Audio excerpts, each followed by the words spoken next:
Bismillahirrahmanirrahim. Assalamualaikum warahmatullahi wabarakatuh. Alhamdulillah, segala puji bagi Allah, Gusti sejati ning mulya Allah Azza wa Jalla. Pada kesempatan ini saya ingin membahas tentang sejarah salah satu waliullah, bahkan seorang habaib, seorang sayyid keturunan baginda Nabi Muhammad sallallahu alaihi wasallam. Selama ini masyarakat kita, umat Islam pada umumnya, telah salah kaprah memandang sejarah beliau karena terpengaruh oleh pengaruh fitnah keji sejarah yang dibuat oleh penjajah Belanda, yaitu politik divide and impera.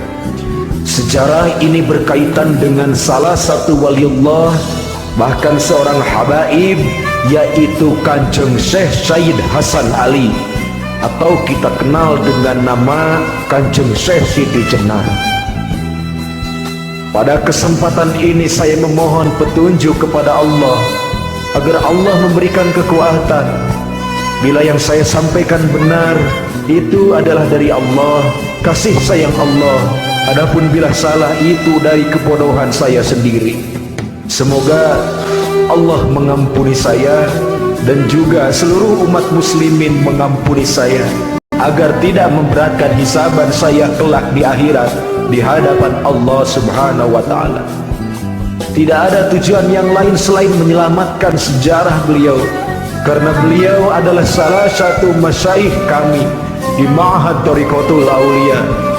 Kanjeng Syekh Sayyid Hasan Ali atau Syekh Siti Jenar adalah seorang habaib keturunan Rasul yang termakan fitnah keji, sehingga banyak masyarakat yang menganggap bahwa beliau adalah sesat, mengaku Tuhan, mengaku Allah, meninggalkan pekerjaan syariat seperti sholat, puasa, dan sebagainya. Bahkan saya bertujuan dengan membuat ceramah ini agar apa? Agar menyelamatkan juga orang-orang yang katanya bertorikoh, yang mengikuti sanad silsilah kepada Syekh Siti Jenar, namun salah kaprah. Mereka meninggalkan pekerjaan syariat seperti sholat dan sebagainya. Mereka telah jelas-jelas zindik, karena selama ini yang mengatakan Syekh Siti Jenar tidak sholat dan sebagainya, itu adalah fitnah yang sangat keji. Baginda Nabi Muhammad SAW sendiri, seorang Rasul, manusia yang paling sempurna, yang ahli ma'rifat, dan tidak akan ada yang bisa mengalahkan ma'rifat beliau. Beliau tetap melakukan sholat, bahkan sholat sunnahnya pun banyak, puasa sunnahnya pun banyak, dan pekerjaan-pekerjaan syariat yang lainnya. Dan itu pun yang dilakukan oleh Sayyid Hasan Ali atau Syekh Siti Jenar. Jika ada orang yang menganggap bahwasannya ketika dia sampai kepada Allah lalu dia meninggalkan pekerjaan syariat adalah hak, adalah bisa, maka itu adalah sesat. Karena syariat tanpa hakikat adalah kesia-siaan, dan hakikat tanpa syariat adalah zindik. Sedulur-sedulur yang diberkahi Allah, tidak bosan-bosan saya membuat ceramah ini. Bahkan kalau tidak salah, ceramah yang kali ini adalah yang ketiga kalinya. Belum lagi yang saya tulis, termasuk di dalam kitab Suluk Raden Syair Langit yang saya buat, yang saya sebarkan terkhusus kepada seluruh jamaah Thariqatul Aulia. Di dalam kitab ini pun saya tulis tentang sejarah beliau yang sebenarnya, yang saya yakini, yang semoga bertujuan untuk menyelamatkan sejarah dan menyelamatkan para pengikutnya yang salah kaprah. Insyaallah saya akan bahas sesingkat mungkin, yang semoga Allah memberikan kekuatan kepada saya, dan semoga ini semua menjadi nilai yang baik di mata Allah, yang bisa bermanfaat maslahat dunia dan akhirat. Sedulur-sedulur yang diberkahi Allah, Kanjeng Syekh Siti Jenar atau Syekh Sayyid Hasan Ali adalah keturunan baginda Nabi Muhammad SAW. Beliau adalah seorang habaib atau seorang sayyid. Nasabnya kurang lebih adalah Syekh Sayyid Hasan Ali atau Syekh Siti Jenar bin Sayyid Solih bin Sayyid Isa Alawi bin Sayyid Ahmad Syah Jalaluddin bin Sayyid Abdullah Khan bin Sayyid Abdul Malik Azbat Khan bin Sayyid Alawi Amil Faqih bin Sayyid Muhammad Solib Birbat bin Sayyid Ali Kali Kosam bin Sayyid Alwi Sohib Baiti Jubair bin Sayyid Muhammad Maula As-Saumah bin Sayyid Alwi Al-Mubtakir bin Sayyid Ubaidillah bin Sayyid Ahmad Al-Muhajir bin Sayyid Isa An-Nakib bin Sayyid Muhammad An-Nakib bin Sayyid Ali Al-Uraidi bin Imam Ja'far As-Siddiq bin Imam Muhammad Al-Bakir bin Imam Ali Zainal Abidin bin Imam Husain bin As-Sayyid bin Sayyid Fatimah Az-Zahra binti Nabi Muhammad sallallahu alaihi wasallam. Bila dalam penerangan nasab ini ada kesalahan, semoga dimaafkan. Tapi insya Allah yang tertulis di dalam kitab atau buku Raden Syair Langit sudah saya tulis secara merinci. Sedulur-sedulur yang diberkahi Allah, Syekh Siti Jenar lahir pada sekitar tahun 1404 Masehi di Persia. Di Persia, sejak kecil ia berguru kepada ayahnya yaitu Sayyid Solih di bidang Al-Quran dan tafsirnya. Dan Syekh Siti Jenar kecil berhasil menghafal Al-Quran pada usia 12 tahun.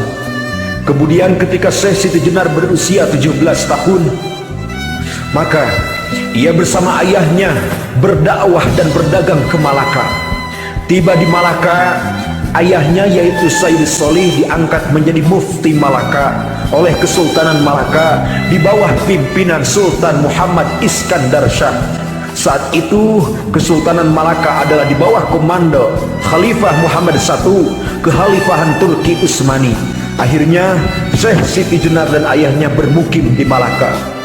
Kemudian pada tahun 1424 Masehi, perpindahan kekuasaan antara Sultan Muhammad Iskandar Shah kepada Sultan Muzaffar Shah, sekaligus pergantian mufti baru dari Sayyid Solih atau ayahnya Syekh Siti Jenar kepada Syekh Syamsuddin Ahmad.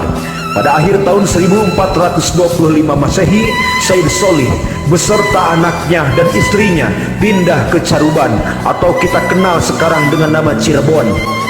Di Cirebon, Syekh Sayyid Solih, ayahnya Syekh Siti Jenar, menemui sepupunya yaitu Syekh Datuk Kahfi atau Sayyid Kahfi bin Sayyid Ahmad. Sedulur-sedulur yang diberkahi Allah, ketika Syekh Siti Jenar bersama ayahnya pindah ke Caruban, ke tanah Nusantara, maka beliau menemui Syekh Datuk Kahfi.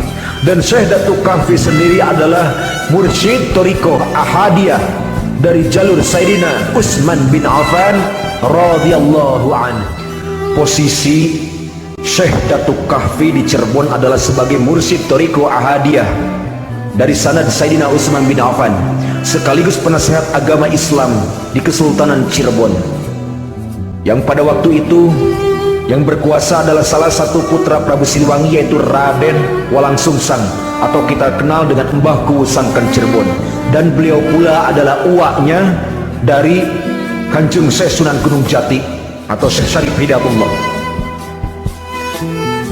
Pada waktu itu Syekh Datuk Kahfi mengajarkan ilmu ma'rifatullah kepada Syekh Siti Jenar yang pada waktu itu beliau baru berusia umur 20 tahun.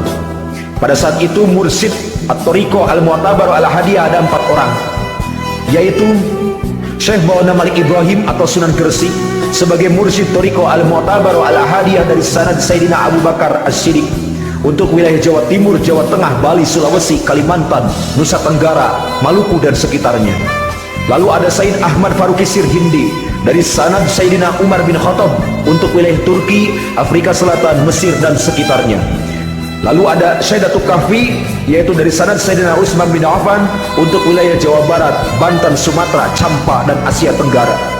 Lalu yang terakhir adalah Sayyid Abu Abdullah Muhammad bin Ali bin Ja'far Al-Bilali dari sanad Imam Ali bin Abi Thalib untuk wilayah Mekah, Madinah, Persia, Irak, Pakistan, India dan Yaman.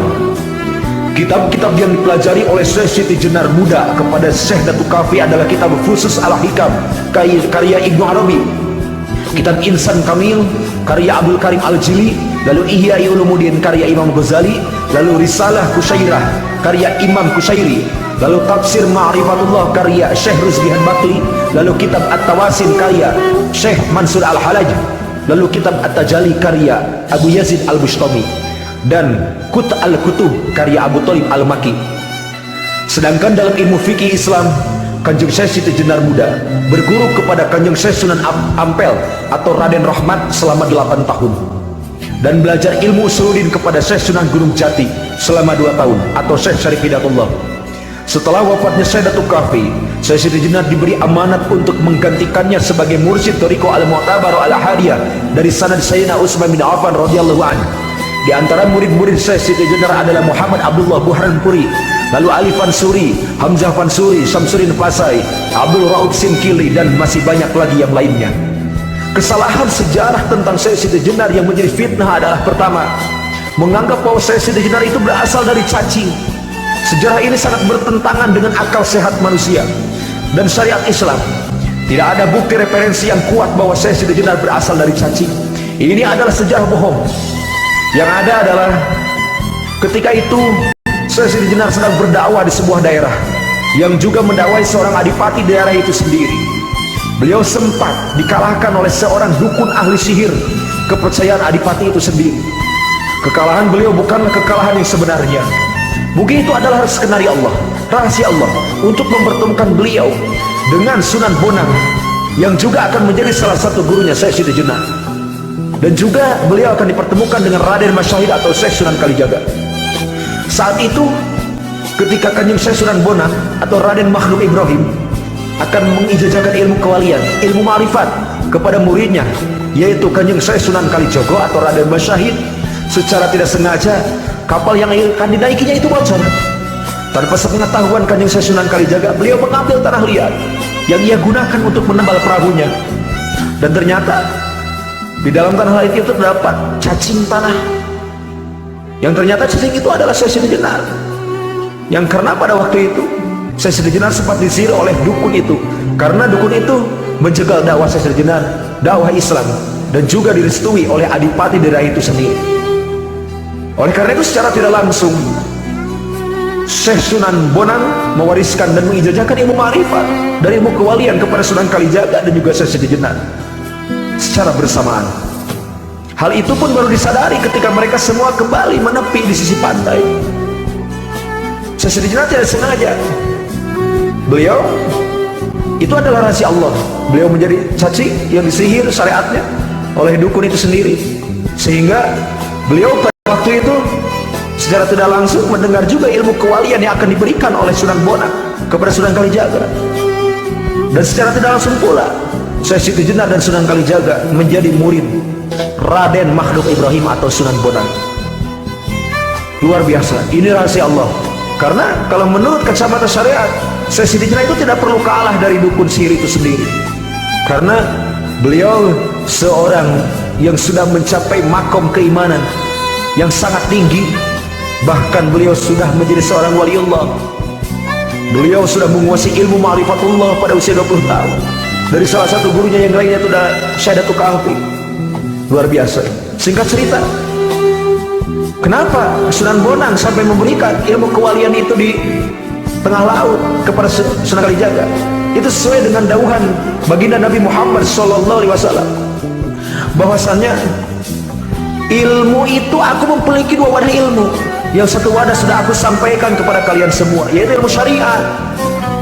Dan adapun ilmu akidah, ilmu tauhid hanya patokan-patokannya saja. Sedangkan satu wadah lagi aku sembunyikan. Lalu para sahabat bertanya kepada baginda Nabi, wahai Nabi, bukankah kau pernah berkata bahwasanya ilmu itu harus disampaikan walaupun 1 ayat? Ya betul, benar, ilmu itu harus disampaikan. Lalu baginda Nabi menjawab, karena bila 1 wadah ilmu ini aku sampaikan kepada orang yang tepat, bukan kepada tempatnya, maka yakinlah kalian akan mengasah golok kalian dan memenggal leherku. Ini 1 wajan ilmu ini yang gak boleh disampaikan. Ilmu apa? Ilmu ma'rifatullah tingkat tinggi, ilmu bagi orang-orang yang sudah makom kepada tingkatan iman hakikat, yaitu imannya orang-orang yang ainul yakin, yang sudah sampai kepada makom musyahadah, atau setidaknya dia sudah sampai kepada makom mukasyafah. Ini ilmu yang tidak boleh disampaikan sembarangan. Oleh karena itu, Raden Makhdum Ibrahim atau Sunan Bonang memberikan ilmu kewalian ini kepada muridnya, Syekh Raden Masyahid, di tengah laut. Yang tadi saya jelaskan, dan secara tidak sengaja perahu yang digunakannya bocor, sehingga digunakanlah Raden Masyahid di sebuah tanah liat yang padahal di sana ada Syekh Siti Jenar. Luar biasa, ini rahasia Allah. Secara tidak langsung, setelah beliau menepi di pantai, akhirnya Sunan Bonang berkata kepada muridnya Sunan Kalijaga, wahai Raden Masyahid, coba kau ambil tanah liat yang tadi kau gunakan untuk menambal perahu itu. Aku sepertinya melihat kehidupan di sana.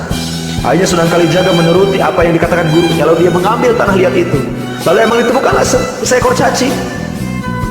Lalu Sunan Bonang berkata, wahai Raden Masyahid, ini bukan cacing biasa, ini adalah seorang manusia. Ini yang aku tunggu-tunggu. Aku sudah memimpikannya, aku sudah mendapatkan petunjuk daripada masyaikhu, daripada masyaikhu, bahwasanya aku akan dipertemukan dengan orang yang luar biasa, dan secara tidak langsung dia akan menjadi juga salah satu muridku. Lalu Raden Masyahid bertanya kepada gurunya, lalu ini siapa guru? Ini siapa? Lalu beliau menjawab, aku akan berdoa kepada Allah, semoga Allah memberikan petunjuk kepada aku. Akhirnya Raden Makhdum Ibrahim atau Sunan Bonang berdoa kepada Allah, ya Allah, perlihatkanlah kuasamu.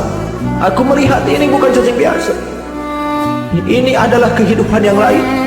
Akhirnya beliau berdoa kepada Allah dan Allah mengijabah, sehingga cacing itu berubah kembali menjadi wujud manusia seperti biasanya. Dan beliau adalah Syekh Said Hasan Ali atau Syekh Siti Jenar. Karena sebelumnya itu nama Syekh Siti Jenar belum ada, tapi Said Hasan Ali. Lalu Sunan Bonang atau Raden Makhdum Ibrahim bertanya, Assalamualaikum, wahai saudaraku, siapakah engkau? Aku adalah Said Hasan Ali, putra dari Said Solih. Aku sedang berdakwah di sebuah kadipaten. Lalu beliau menceritakan dengan panjang, dan pada akhirnya Sunan Bonang dan juga Sunan Kalijaga mengerti apa yang sudah terjadi. Kenapa sampai terjadi bahwa Said Hasan Ali menjadi seekor cacing. Lalu Sunan Bonang berkata, wahai Syekh Said Hasan Ali, secara tidak langsung engkau pun mendengarkan ketika aku mengajarkan ilmu kepada muridku Raden Masyahid atau Sunan Kalijaga. Maka oleh karena itu, engkau akan kuangkat pula menjadi salah satu muridku. Dengan hati yang riang, wajah berseri-seri, Said Hasan Ali merasa gembira karena diangkat murid pula oleh Sunan Bonang. Karena beliau melihat pancaran cahaya yang sangat luar biasa dari wajah Sunan Bonang. Alhamdulillah, Allah memberikan kembali kepadaku seorang guru yang bisa membimbingku lebih dekat kepadamu, ya Allah. Syekh Siti Jenar terkenal dengan kecintaannya yang luar biasa kepada Allah. Lalu Sunan Bonang berkata, maukah engkau kuberikan nama, sebuah nama? Sungguh sangat aku bahagia, wahai guruku, bila engkau berkenan berikan namaku, kata Said Hasan. Lalu Sunan Bonang memberikan nama, engkau akan kuberikan nama Siti Jenar. Siti Jenar. Dari detik itu, saya Siti Jenar, nama itu yang lebih dikenal di kalangan masyarakat. Dan adapun di luar itu, saya Siti Jenar memiliki beberapa nama. Nama aslinya adalah Said Hasan Ali. Lalu ada Syekh Siti Jenar, Syekh Lemah Abang, Syekh Lemah Brit, Syekh Abdul Jalil. Itu yang saya tahu. Orang-orang yang luar biasa di mata Allah memang suka memiliki beberapa nama, tidak hanya satu.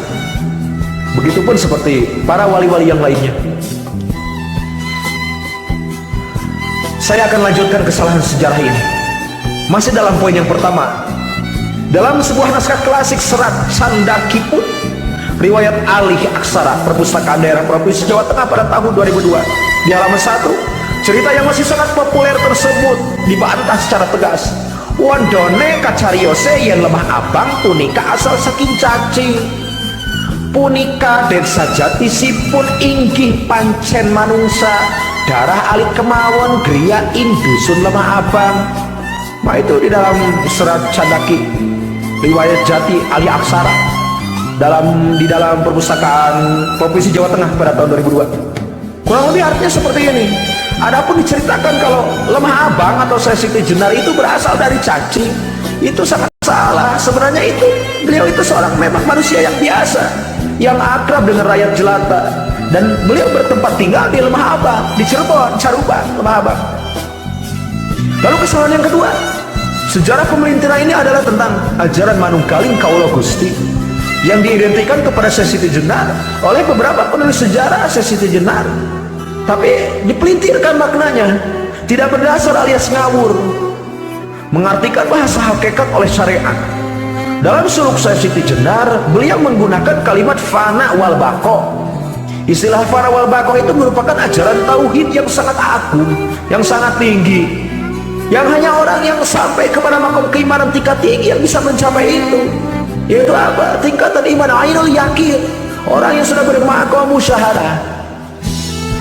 Tauhid fana wal baqo itu merujuk kepada firman Allah, kullu syai'in halikun ila wajhahu, yang artinya segala sesuatu itu akan rusak dan binasa terkecuali zat Allah, dan Allah yang maha agung, yang maha tinggi. Gusti Allah sejati yang mulia, Allah azza wa jalla. Syekh Siti Jenar itu adalah menganut ajaran tauhid sejati, tauhid fana wal baqo. Kita tahu tingkatan keimanan, di mana tingkatan yang paling puncak, tingkatan ainul yakin, orang yang bermakom musyahadah, di mana sudah tidak ada yang dia lihat, tidak ada makhluk yang dia lihat, yang dia lihat hanyalah Allah. Mahabbah kecintaan Syekh Siti Jenar itu luar biasa, saudara, luar biasa besar. Bahkan Kanjeng Syekh Siti Jenar itu saking cintanya kepada Allah, dia sudah suka malu terhadap dirinya sendiri. Beliau suka malu terhadap dirinya sendiri ketika beliau melihat tangannya, melihat kakinya, melihat wajahnya. Dia takut tidak bisa mentasarufkan badannya untuk ditasarufkan di jalan Allah. Luar biasa. Tidak ada di dalam hatinya kecintaan terhadap apapun terkecuali kepada Allah. Maka saya sangat sedih ketika banyak orang yang menyesatkan beliau, padahal kecintaan beliau itu kepada Gusti Allah sangat luar biasa. Itu adalah suri tauladan bagi kita semua, saudara-saudara yang diberkahi Allah. Hati-hatilah menghukumi sejarah Syekh Siti Jenar. Kecintaan beliau terhadap Allah luar biasa. Beliau adalah seorang yang sangat mulia, bahkan beliau adalah sultanul aulia di zamannya, fi hadaz zaman. Luar biasa. Lalu banyak lagi poin tentang pembelintiran sejarah beliau yang sangat menyakitkan hati kami. Di dalam beberapa buku diceritakan bahwa Syekh Siti Jenar meninggalkan sholat, puasa Ramadan, sholat Jumat, haji dan sebagainya. Syekh Burhanpuri dalam risalah Burhanpuri halaman 19 membantahnya. Ia berkata, saya berguru kepada Syekh Siti Jenar selama 9 tahun. Saya melihat dengan mata kepala saya sendiri bahwa dia adalah pengamal syariat Islam sejati. Bahkan sholat sunnah yang dilakukan oleh Syekh Siti Jenar itu adalah lebih banyak daripada manusia biasa. Tidak pernah bibirnya berhenti berzikir Allah, Allah, Allah, dan membaca salawat kepada baginda Nabi Muhammad SAW. Tidak pernah dia putus puasa Nabi Daud, Senin Kamis, puasa Yaumul Bid, dan tidak pernah saya melihat dia meninggalkan sholat Jumat. Itu kata Syekh Burhanpuri, salah satu murid beliau yang berguru selama 9 tahun. Ibadah beliau itu luar biasa. Tidak mungkin seorang yang memiliki cinta yang begitu luar biasa kepada Rabbnya meninggalkan perkara syariat. Maka bila ada orang yang mengatakan bahwa dia pengikut Syekh Siti Jenar tapi dia meninggalkan sholat, saya katakan dia telah kafir sindik. Dia telah kafir sindik senyata-nyatanya. Karena Syekh Siti Jenar atau Sayyidah Hasanah Ali itu adalah pelaku syariat yang kuat, pelaku syariat yang hebat, yang luar biasa. Tidak pernah satu detik pun beliau lewatkan kecuali mengingat Allah. Zikir khofi beliau itu sudah luar biasa. Seluruh yang diberkahi Allah, beliau adalah suri tauladan bagi kita semua. Lalu poin yang selanjutnya, beberapa penulis telah menulis bahwa kematian Syekh Siti Jenar itu dibunuh oleh Wali Songo dan mayatnya berubah menjadi anjing. Bantahan saya, ini suatu penghinaan kepada seorang waliullah, seorang cucu Rasulullah. Sungguh amat keji dan biadab. Seseorang yang menyebut Syekh Siti Jenar lahir dari cacing dan meninggal jadi anjing.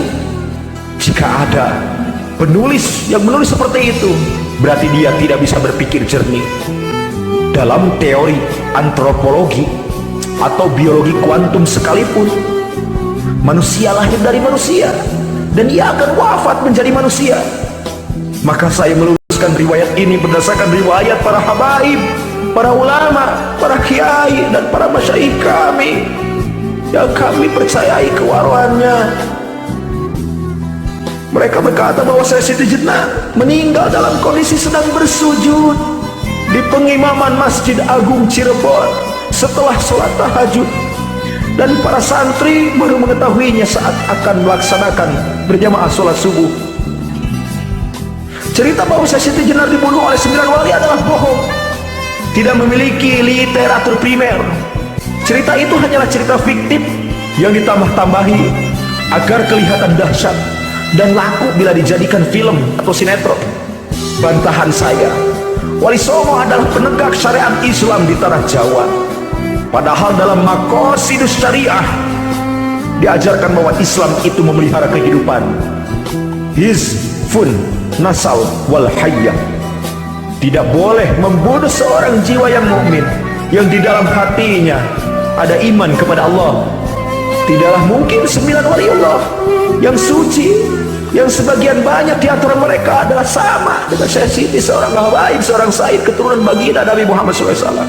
Tidak mungkin akan membunuh seorang waliullah dari keturunan yang sama. Ini sangat tidak bisa diterima oleh akal sehat. Luar biasa saudara, ini luar biasa. Pemalsuan sejarah ini luar biasa. Ini adalah politik divide and impera untuk memecah belah antara kaum abangan, kaumnya Syekh Siti, kaum sarungan, kaumnya Wali Songo, dan juga kaum priai, kaumnya Raden Patah pemerintahan. Dan sampai detik ini politik divide and impera masih dipakai oleh penjajah Belanda dan digunakan juga oleh penjajah-penjajah di negeri kita sekarang, oleh orang-orang munafik, orang-orang abu-abu, apalagi kaum kafir harbi laknatullah alaih. Mereka memecah belah antara ormas Islam dan ormas Islam, lalu mereka mencoba menjauhkan agama dari kepemerintahan, padahal jelas Rasulullah itu adalah seorang ulama, seorang pendakwah maksudnya, dan beliau juga seorang umaro, seorang pemimpin. Ini luar biasa. Ini untuk memecah belah umat Islam. Oleh karena itu saudara, dan juga ini untuk memisahkan orang-orang tasawuf. Itu Belanda sampai detik ini menganggap bahwa orang Toriko itu udah diam aja, berzikir. Tidak. Jika ada orang yang mengatakan bahwa orang yang bertoriko, orang yang sufi, orang yang ahli tasawuf, dia anti terhadap perjuangan amar ma'ruf nahi mungkar, maka katakanlah kepadanya, sudah sampai mana marifatmu? Apakah marifatmu sudah mengalahkan Rasul? Baginda Nabi Muhammad SAW itu berperang, bahkan gigi beliau sampai patah. Beliau dimusuhi, beliau hijrah dari Mekah ke Madinah, beliau menguasai medan perang, beliau ahli bela diri, ahli memanah, ahli berkuda, ahli berenang, beliau ahli strategi perang. Beliau itu berperang. Apakah sudah mampu engkau mengalahkan marifat baginda Nabi? Jadi jika ada orang yang mengaku, apalagi dia mengaku wali, dia mengaku ahli tasawuf, dia orang toriko, tapi dia meninggalkan perjuangan amar ma'ruf nahi mungkar, dan dia budak, dia tidak mendengar, dia pura-pura tidak mendengar dan melihat kebobrokan di negeri ini. Dia anti terhadap amar ma'ruf nahi mungkar, dia tidak mau berjuang, berhisbah, berjihad di jalan Allah. Maka katakanlah, di pintu surga tertulis tidak boleh dimasuki oleh orang dayus. Dan orang dayus itu adalah orang-orang yang membiarkan ketika maksiat merajalela di mana-mana. Katakanlah, hei kalian yang merasa ahli marifat, yang kalian yang merasa paling bertoriko, jika engkau mengaku ahli tasawuf tapi kalian meninggalkan amar nahi mungkar, aku katakan kalian bukan ahli tasawuf, tapi kalian tak sanggup. Kalian bukan bermarifat kepada Allah. Allah tidak mengajarkan seperti itu. Ingatlah ayat Al-Quran dalam surat Al-Imran ayat 104. Wa takum minkum ummatu yad'una ilal khairi wa ya'muruna bil ma'ruf wa yanhauna 'anil munkar wa ulaika humul muflihun. Jika engkau ingin menjadi golongan yang beruntung, maka berjuanglah di jalan Allah. Ajaklah kepada kebenaran dan cegahlah kemungkaran. Apakah engkau mau mengingkari ayat Allah ini? Makanya kami di Mahatorikotul Aulia, saya sebagai pendiri Mahatorikotul Aulia, mengajarkan kita bertoriko. Saya mempunyai toriko secara silsilah yang jelas kepada satu jalur kepada Raden Mas Syahid Sunan Kalijaga dan hum kepada Wali Songo, lalu satu jalur dari Said Hasan Ali atau Syekh Siti Jenar. Sadat toriko pangersa guru saya Mial Muning Rasulullah sejati minggu, dan saya dijelaskan oleh guru saya yang wali bahwasanya engkau harus berjuang membela agama Allah. Makanya tidak cukup dengan hanya berzikir, Dan kita diam melihat kemaksiatan kita di mana-mana, melihat penjajahan di negeri ini yang semakin menjadi-jadi. Luar biasa saudara. Ini yang harus dipisahkan. Orang-orang yang mengaku pendukung Syekh Siti Jenar meninggalkan perkara syariat, orang-orang yang mengaku paling ahli tasawuf tapi meninggalkan amar ma'ruf nahi munkar, ini tidak ada. Thariqah dan amar ma'ruf nahi munkar, tasawuf dan amar ma'ruf nahi munkar itu adalah saling membutuhkan, saling berkesinambungan. Syariat, tarekat, hakikat untuk mencapai marifat, tidak boleh engkau melepaskannya salah satu di antara ketiga itu. Sedulur-sedulur yang diberkahi Allah, penghancuran sejarah ini menurut ahli sejarah Islam Indonesia Zumardi Azra adalah ulah penjajah Belanda untuk memecah belah umat Islam agar selisih bertikai yang tadi saya bahas. Bahkan penjajah Belanda telah mengklasifikasikan umat Islam Indonesia dengan politik divide and impera, politik pecah belah, dengan 3 kelas saudara, 3 kelas. Satu kelas santri atau kelas sarungan diidentikan dengan Wali Songo. Yang kedua ada kelas priai yang diidentikan dengan Raden Patah, Sultan Demak, pemerintahan. Yang ketiga adalah kelas abangan yang diidentikan dengan Syekh Siti Jenar. Kelas Wali Songo para pelaku syariat yang lebih dikenal dengan dakwah syariatnya. Lalu kelas Syekh Siti Jenar yang mendakwahkan tentang tasawuf untuk memperbaiki kehidupan. Raden Patah tentang pemerintahan. Nah, ini yang dipisahkan. Orang-orang pelaku syariat, orang-orang pelaku thariqah dan pemerintahan seakan-akan tidak nyambung, padahal harusnya bersatu, tidak bisa dipisahkan. Saudara-saudaraku yang diberkahi Allah,